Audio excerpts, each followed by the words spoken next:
Hello, hello, hello. We are back with another episode of the Jane Warren podcast. And today, every time I have a guest, I'm like, yo, I got an amazing guest. But today, everyone, I have my coach and mentor, Nicole Hey, Beegee. Welcome, Nicole. hey girl, what's up? How you doing? Kind of funny to call you Nicole, Nick. I'm like, why am I saying Nicole? I don't even call you Nicole. All right, I got Nick here, everyone. She is the number one scaling expert for visionaries. Like legit, this woman is making incredible things happen. I've been working with her since January.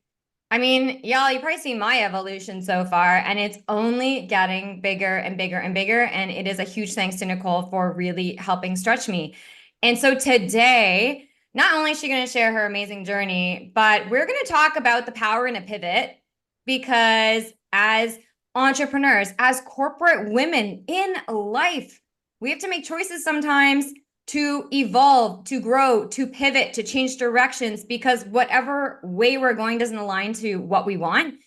So we're going to tap into that. So if you're a first time listener, thank you so much for being here. So grateful for you taking this time out of your day and to tune in. And if you're coming back, I love you. So let me tell you about Nic here before she dives in. So Nic BeeGee is the founder of the Femme Wealth Engineer. She is a wealth mentor and professional brand strategist who has generated millions in revenue over her entrepreneurial journey. She has also helped thousands of clients globally generate millions. Do you hear this? Millions in revenue in their business over the last decade. I'm on my way to my millions right now. So, Hell yeah, Nic, you are. this is amazing. Let's dive in here. So, let's talk a bit about your past and your journey. I know we can go way deep here. So I'll allow you to decide how deep you want to go. But you've really, I've heard your story. I continue to hear things that have happened in your life that have really framed where you are today. But let's talk about some of your life journey and entrepreneur journey in your past. I know I was like, how deep do you want to go? Are we talking or do we have like a spoon or a shovel? Like, where are we going You with know this? how deep I like to go. Girl, I'm balls deep. Let's do it. Okay. So, yeah, like Jane said, I'm so excited to be here, by the way. Thank you all for tuning in. Really, really just so aligned when I'm having conversations with my clients because I feel like we just know each other and it's such a great conversation to have.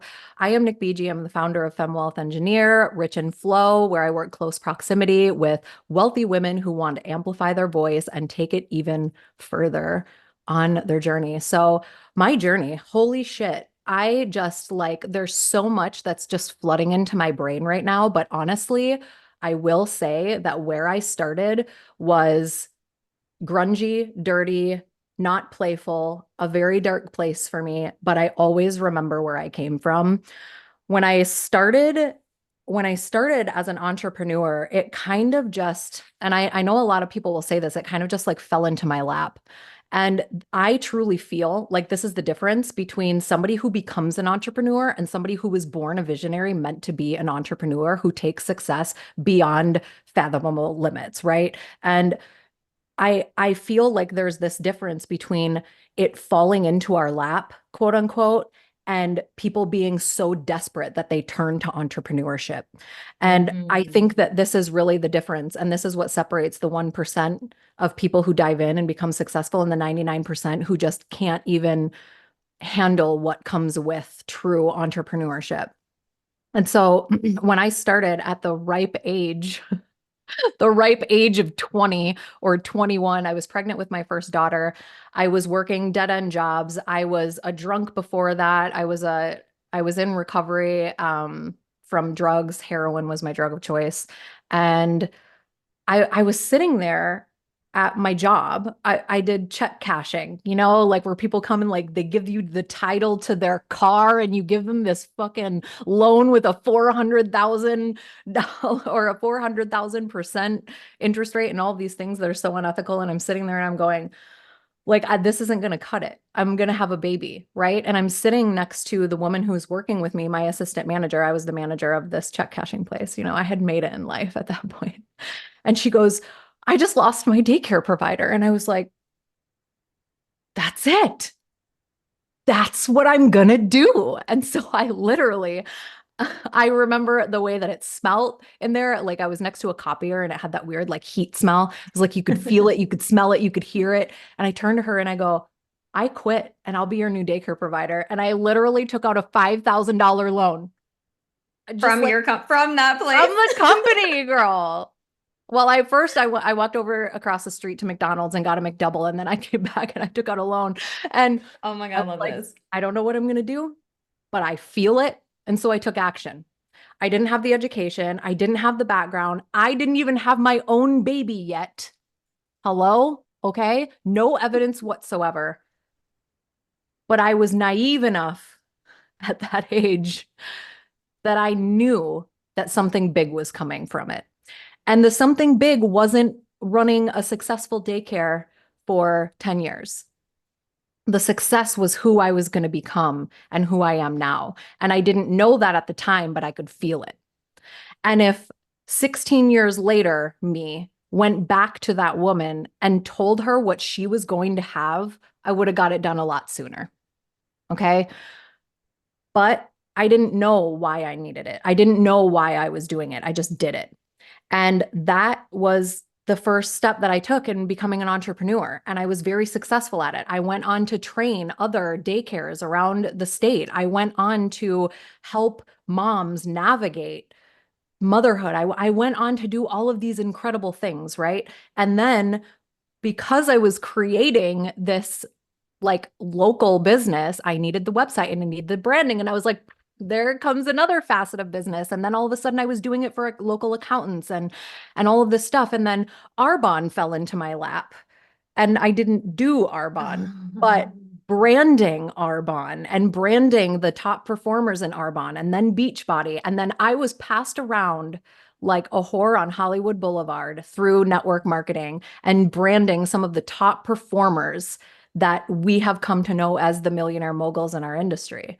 And so I all of a sudden was like, well, what is all of this? I have no idea how to handle all this. I'm just this young, naive, first time mom who drinks a gallon of wine a night and in an abusive relationship and with toxic friends, and I'm toxic and everything's toxic, but we're okay. Everything's going to shit, but we're okay because I always knew that something bigger was meant to be. And I didn't know that because my vision was so big. I didn't know what the tangible was. I couldn't envision myself on a beach. I didn't envision myself on a yacht and a private jet and all this shit. I just envisioned myself feeling better than I did then. And so at that point, when I was making six figures a year consistently, the first year that I was an entrepreneur, I did file bankruptcy and ended up filing bankruptcy again because I was young and I didn't know how to handle new money like that. I didn't even know that this was like possible for me. And it was it was like in hindsight, and I take myself back to this place often, is like in hindsight, I didn't even know that like what I was doing was a thing. I didn't even know that like people were trying to perfect their doing all of this and then launching it and having a launch. I was just doing it because it's what I wanted to do. And so in my current business now, I often take myself back to that feeling of like, you know what you want to do, so just act on it. You've never have had evidence of anything. And I think the most important thing that I've continued to remember is like, I always have my back and things are always unfolding for me. Like anybody who has ever met me, my mom tells me all the time, like, you are just the person who can crawl out of a dark hole and take other people with you out of the dark hole. And you just have that innate gift. And my husband, the first time that he ever met me, one of the first things he said to me is, money's just always coming to you. It's like this random thing. I'll get random deposits in my bank account or like a Gap refund check from a car I traded in like 2 years ago. And he's like, money's always coming to you. And it's because I've learned how to have this healthy relationship with money, right? So it's like my journey started when I was naive and confused and didn't know any better, but listened to my internal knowing and being before any external evidence had provided what most people are searching for before they take action. And Mhm. it's like, it took me a decade and a half to get here. It took me a decade and a half to get here. And if you would have told me back then that my life was going to look like it does now, I would have done it for 25 fucking years. Right. As so many people see the success that I have or that my peers have and other people in the industry who have, quote unquote, made it. And they're like, oh, if she can have that at this age, then I can have it right now. And it's like, it doesn't work that way. And it's not Mm-mm. going to work that way if you're looking at somebody else's um, circumstance from the external and trying to manifest that before you're tapping into what you know that you're supposed to be doing. And I will say to the listeners as well, if you are in a season of trying to create success out of desperation, it's time to go back to the drawing board. It's time to go back to the self-exploration. It's time to go back to tapping into you and shedding the need for external evidence before you take action and make a move. Oh my gosh. Some of that story I didn't even know. I mean, I know you had your childcare business, like brick and mortar. I know you had that. I didn't know how that all started. So that is very interesting. And hearing all the things that you had to just do and you just did it. And I think, of course, listeners, one of the number one thing that holds us back is not having that belief and not also having that evidence. And for you to be able to, even at that younger age, to be able to see these things for you, or just maybe not even necessarily see them, but just have a belief in that, even in your being naive, is pretty incredible that you had that awareness. And I think it's always interesting too what our parents say about us, because they see things in us from when we're younger and actions that we take and things that we do. And my mom always said, like, I'm such a risk taker. She's like, you're such a risk taker. You just do it. And it's like, it's going to happen, and that's just so amazing. And it's no doubt you're getting to where you are today. And I think one thing I love that you've always reinforced in our mastermind is you always remind us like how long you've been working at this. And it's not that you're saying it's going to take us that long, but it regrounds us because we see what you have and we all see it as major inspiration. Anything I see is possible for me too. So I'm like, wow, like I see these things that you're accomplishing. I'm like, oh my God, I want this too, which it will happen in its own time. But I think we get impatient and then we just want it now. And you remind us like, okay, look, I've put in the work, and every single day you're putting in the work, you're doing the trial and error, you're seeing what works. So for you, at what point was it that you had this business, this childcare business, 10 years. At what point were you like, this ain't serving me anymore? Yeah. So I want to touch on one thing real quick. And I Of will course. say that like when I remind you of how long it took me, right? But also, I did have instant success. I mean, the first year that I was an entrepreneur, I brought in $50,000. That was money that I have never seen before. I mean, my parents are successful entrepreneurs, but they made me fucking work, right? Like work. I have never seen money like that as a young adult. And so it's like when in hindsight, again, I'm going to take myself in hindsight because that's where I learn a lot from my younger self. But in hindsight, I had been experiencing instantaneous and sustainable success, but because I was naive and I didn't even know what lack was, I was sitting in that for so long and it just wasn't enough. I wanted more, more, more, more, more. And I spent 10 years not appreciating what I had. I had spent 10 years Mm. not appreciating what I had, not even knowing that I had the world at my fingertips. And knowing what I know now, I could have collapsed so much time, but I had to experience everything that I needed to experience to have the emotional intelligence that I have now, to be able to lead myself through shitty situations, right? And so what was your question? Because I just had to touch on. No, no, no, but that's so important. Like, no, and I love that you brought that up because, that Yeah, played a key part in you getting to where you are right now. So, the at what childcare point when it did wasn't you serving me. decide, yeah, like Yeah. when it wasn't serving you anymore? Yeah, to be completely honest, I closed it down completely in 2022, but I recognized that it wasn't serving me when I met my husband. And the reason why I had recognized that is because I was in a very narcissistic relationship in between my second husband and my third husband, which is who I'm married to now. and forever. I promise. I swear, mom and dad, this is my last one.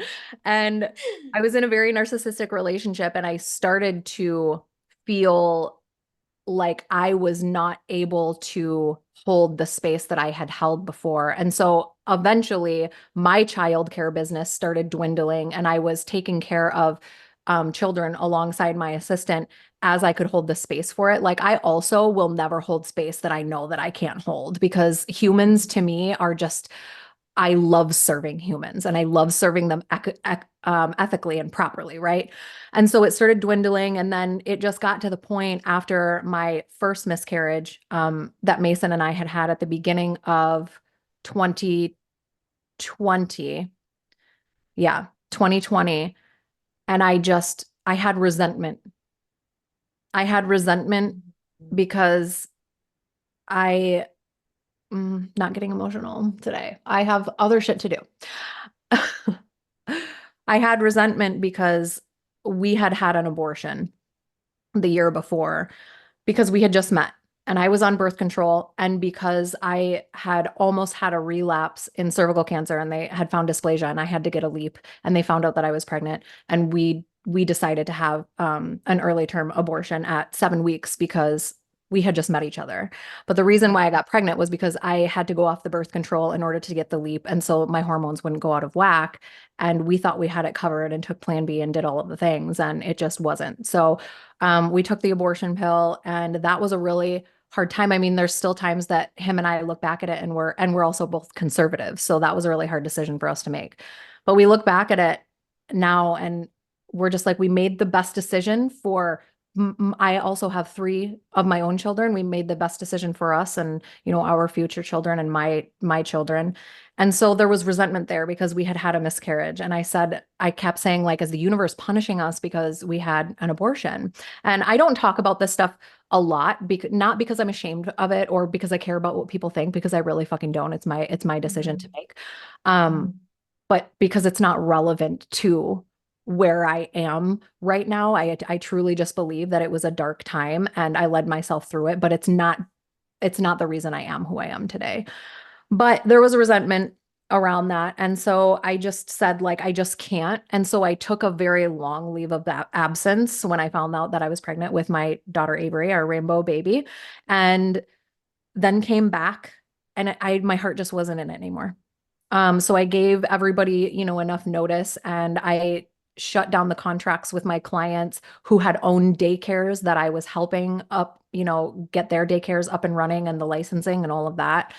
And that's also the same month that I took out a $20,000 business loan, closed down my mentorship, branding, and got sober in that same month. So I did everything in September of 2022 because I just recognized that everything in my life, none of it was serving me anymore. It was all created in an old identity and I was ready to step into the new paradigm. I was ready to step into the next chapter of my life. And all of that was shed. Everything was shed. I mean, like I shaved my head. I did everything. All of my clothes, I got rid of like clothes that I hung on to that like made me feel secure and like all of that bullshit. And I started doing all of the things and I tapped into my human design. I didn't even know human design was a thing. And I tapped into that.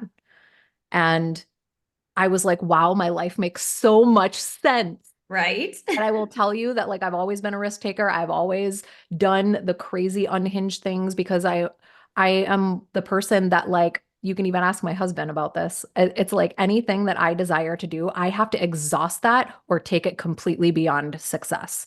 So it's like I have to go balls to the wall and find out with everything. Every single thing. Like we were literally just joking about we watched Dexter and Dexter bought Rita a bread maker. And he goes, you know that if I bought you a bread maker, you'd be making 5 different kinds of bread for a month until you exhausted that energy. And we joke about it all the time because that's who I am. So I've always been that way. But once I found out my human design, I'm a 5/1 sacral generator. I took it even beyond that. I was like, I am meant to go balls to the wall with fucking everything that I do. And now that I understand that that's the way that I operate, my life 10x'd in literally 24 hours. It was insane. And so when I found out that not only my brick and mortar wasn't serving me, I was going to be opening a pickleball boutique called Slice, and that was all in motion. I had invested thousands of dollars, and I just made the decision one day I don't want to open it. Like I let go of everything that wasn't serving me, every single thing. And that was really scary because it's all I knew and it was all of the evidence that I had generated over the years. And, I had alcohol that kept me from feeling all of that pressure, and I had coffee to wake me up in the morning. But it was affecting my marriage and it was affecting how I was showing up. And it came to the point where everything had finally come to a head and I wanted to end my life. And so the next day, I let all of it go. And it was like the most liberating, freeing experience I had ever that I have ever felt in my life, that I've ever been through in my life. And I don't know why that day was different, why that morning was different, and why it was so easy to let all of that go. But that was my proof that I needed, that we are all meant to experience certain things before we can get to a point where we are ready to step into our highest frequency. And the reason why the majority of people will not get there is because they tiptoe around everything instead of just taking fucking action. And I have done that my entire life. I have taken action my entire life, even if it was scary, even if it put me in a shitty position, even if it put other people in a shitty position, because that's just who I am. And if I hadn't done all of that, I never would have gotten to that point. I would have tiptoed around everything or continued to suppress everything. And I would have lived a miserable, lonely life. So when people are trying to rush things, they're missing the things that they're meant to experience to elevate to their highest frequency. And I will tell you fucking what, regardless of how much money you're making or how many clients you have or how many sales are coming in, if you are not operating from your highest frequency with the experience that you were meant to experience, it's not going to last. And you will crash and burn, and it will be the worst pain of your life. Yeah, and I know that for sure because I've been in the last 4 years. There's many times that I've been doing what I thought I should be doing, or you get influenced by what everyone else is doing. You hear something, or you start working with a coach, or you get an online program and you start applying their strategies, which there are very effective strategies out there. There absolutely are. But I wasn't aligned to what I really wanted. And, it's like when you start a business and you have a vision, and then especially like similar to you, where you said, some people say their business kind of falls in and some falls into their lap almost. It just happens, and others do it out of desperation. Mine was, it just happened. Like I didn't plan on having a virtual fitness business. COVID made that. And then similar to you, very successful from the beginning, but it was when that started, when I realized there was more for me, but I didn't know what that was. That unknown was such a dark hole, but I knew there was something more. I knew I wasn't feeling my business anymore. And I started to feel so lost. Like I was like, oh my gosh. And then that's when, of course, you have all the fears and doubts, and I'm like, okay, I need to release. Like at some point, I'm going to have to release this. Like I'm going to have to, because if I don't, I'm not going to open the space for something better. And it's so incredible, like that, all that you've been through. And, thank you for getting so open and honest and sharing all of that, because that is going to resonate with a lot of listeners that have had something similar happen to them and lived through a similar experience. And they may be at a point now that they're like, oh my God, I don't know what, and stopping and releasing everything. Like we're not saying that that's a just end all solution here, but it may be something required, but you definitely need to look from within and really start to identify, is the life you're living aligned to what you truly want now? Because Yeah. I find that it's so easy in life in general, in the corporate world, in entrepreneurship. Your initial vision, my vision in 2020, like it's crazy. Like I think about my journey and I'm like, oh my God, like all the things that have happened in the last 4 years, and like to this end more. And, but I feel I'm getting more and more solidified in who I am, in where I want to go, where I want to take my business. I wouldn't have been able to do that if I didn't try all this shit before and see what lit me up. So when you think about now, And, after all these pivots that you've made and you think about your journey now, how do you feel? Like when you reflect on yourself and you reflect on where you got to, how does that make you feel? Yeah, it's like unreal, to be completely honest with you. And yeah, to touch on like shedding everything and it being the end all, I had spent up until that point, I had never shed anything. It was like I compounded it was like flakes of shit on shit on shit until it was just a big pile of shit because I didn't know how to shed anything. So I just held on to everything. I held on to resentment. I held on to trauma. I held on to all of this stuff.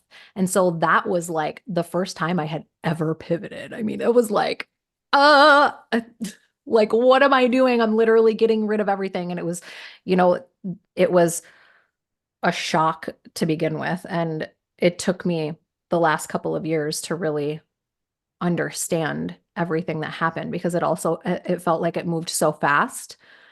But how I feel now is like there are times where I'll be sitting around just like bored and I'm like, this is freedom, but also like, what do I do? And to also touch on to wrap around, every strategy works, right? But it's the level of emotional intelligence that you have or that you're willing to sharpen in order to hold any strategy. Any strategy will work. But who you are and how you hold yourself to a standard and how you tap into your self-discipline, that's going to be the catalyst to the strategy working, right? Mm. And so I had to learn that.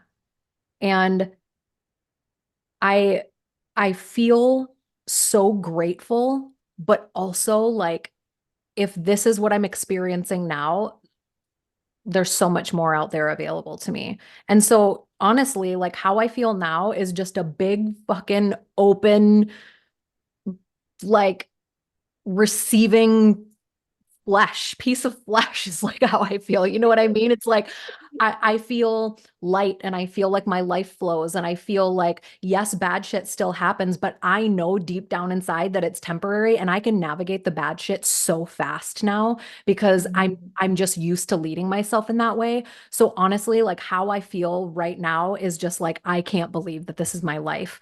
At least once a day, I turn to my husband and I'm just like, look at our life. Like I cannot believe that we have built this together. I cannot believe like I can believe it, but I just to have it come to fruition and have it be my reality is just like what if I wouldn't have done the thing or what if I would have listened to the noise or what if I this or what if I that like and it's okay to into what if contemplations, right? When we're at a point where we are grateful, like there's one foot in the gratitude and one foot in the desire, like one of my mentors always says, it's like when we can be solid in that, it's okay to sit into contemplation about the what ifs. It's okay to sit in the contemplation of the, well, what if I didn't do that? Because that is just training your subconscious to be even more powerful when it comes to when you enter another fork in the road where it's like, okay, what if I go this way or what if I go that way? Well, what does your heart tell you? Like, what the fuck does your heart tell you? I don't believe for 1 second that the listeners who are listening, I don't believe for 1 second that you haven't been successful in your life because of something that you tapped into inside. But it's easy in our industry to let the noise dictate the action that we're going to take. It's easy to read someone's post of them telling us that we're not enough or we're not doing enough or you need to manipulate people or you need to do this or you need to do that in order to feel like we can be successful. But it's really like the only time you should be listening to insight and advice is when you can take your own first, or you will be searching for external validation your entire life. So that's what I got Okay. to say about that. Mic drop. That is no, wow, that is so powerful. And I mean, I know. And I mean, I see it's interesting because in different communities that I'm in, and you see the need for external validation. You see the need for that. And I'm like, okay, keep your blinders on, keep my eyes in my own lane. Things are happening for me. Things are working out. And I love that now you're able to have that foot in gratitude while you still have that other foot in desire. And I totally know that because especially since I stopped the contract work, like every morning when I just wake up and I don't need to start work at 5:30, I'm so freaking grateful. And I can choose what I want to do. And I'm like going for a walk by the water like this morning. Even yesterday, I finished all my meetings. I needed some fresh air. I'm going to be out of town kind of this weekend. So I was like, okay, I'm going to go buy dinner. I sat in the park. I ate dinner. I was listening to this like song I love about gratitude. And I was like sitting there and I'm like in this park. I'm like looking up at the sky. I'm like, my life is amazing. Yeah. Do I know when my next like invoice is getting paid? Not necessarily. Like, you know what I mean? There's all these unknown factors, but I know through consistent work over the last few years of working on my mindset, working on how I feel, you know, same as you, like money's always coming to me, the money's always there. Like, I know that that stuff is, I believe it. It's there, it's out there. I'm putting it out there. I'm ready to grab it, you know. And it's like, but always grounding in that gratitude. And I also try as well at the end of each day to reflect on, like right before I go to bed, to reflect on the things I'm grateful for, because so many amazing things happen in the day that we can so easily gloss over because we have a tendency to just focus on the negative shit. And Yeah. like I just posted about it, like about you have a choice. Like you can think about all the shit pile that's happened in your life, Shit or you pile. can, yeah, literally, like you can focus on that, all the shitty things that are happening around you. Focus on circumstance, on the place you don't want to live in, the job you don't want to be in, the life that you're not living. You think everyone else is living this glorious life because you're just so caught up in what they're doing. You're Mm. not tapping into yourself and not choosing to create the life for yourself, not choosing to actually take a moment and look like your heart is freaking beating, okay? Your heart is And beating. just remembering that everything that we are experiencing now was a goal. It was once a goal. It Exactly. was once a thought, right? And it's like, I actually think that if people flip the perspective of like, I don't know when my next invoice is coming through to, I don't know when my next invoice is coming through, and that's fucking exciting. Like, would you rather know that you're getting $1,000 paycheck every week at the end of the week after you punched in your time card? I've always been an entrepreneur, so I don't remember even what a punch card or I know, whatever right? I time card. imagine it. Toot Yeah. toot. Or would you rather have the paycheck every week knowing that you're getting $1,000 every Friday, or would you not know that you're about to get a $50,000 pay in full on Wednesday? Exactly. You know what I mean? Mm-hmm. That's what I love about this work is like, yes, it's important to have that solid income, and that's what monthly recurring revenue is for, but also not knowing when the I just made a post about this on how I manifested my Benz and a pay in full client that I used to be mentored by the way.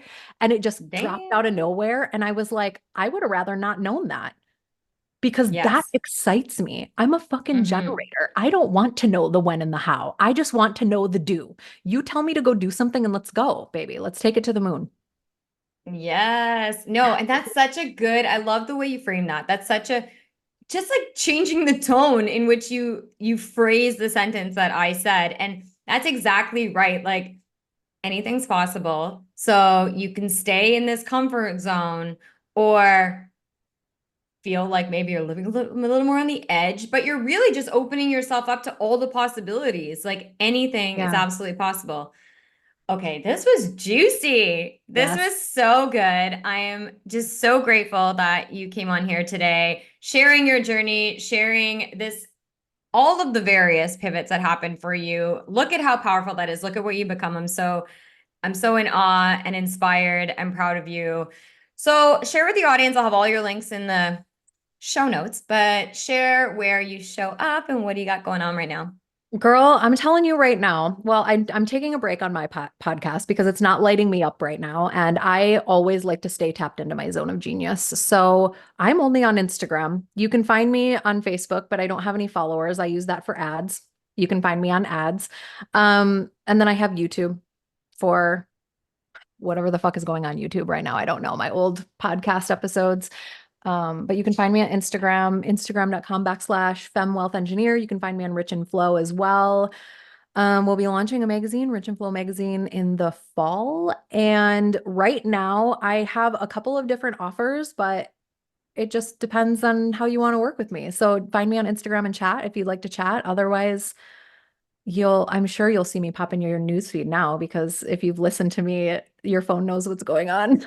Exactly. They'd be like, you need Nic in your life. And all of a Yep. sudden your I'm like gonna go make ads an are ad like popping up. this. Like, remember me on the Bye. podcast? It's me. I love it. Thanks so much, Nic. This has been amazing. Yes.